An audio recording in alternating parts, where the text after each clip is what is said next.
Anak, sigurado ka na bang itutuloy mo yung pagpunta mo sa ibang bansa? Huwag ka na malungkot, Nay. Kailangan ko magtrabaho doon para sa inyo ni Kyle. Ate, mamimiss ka namin. Basta anak ha, palagi kang mag-iingat doon.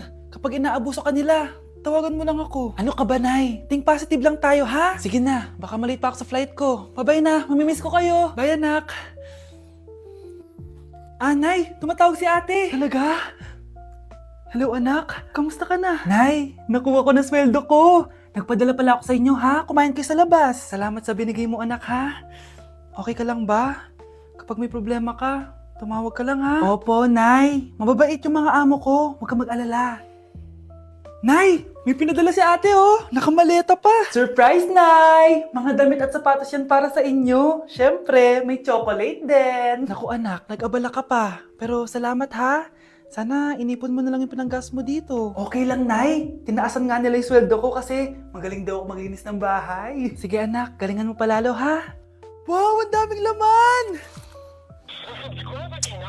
Bakit di sumasagot si Scarlett? Baka busy. Anak, tumawag na ba ate mo? Ilang araw na siyang di tumatawag ah. Nay, may tumatawag. Ay, salamat sa Diyos, tumawag na. Hello anak. Nay, may pinadala ulit sa ate. Ang bigat. Ano? Anong nawawala? Ano kaya naman nito? Hello? Hello?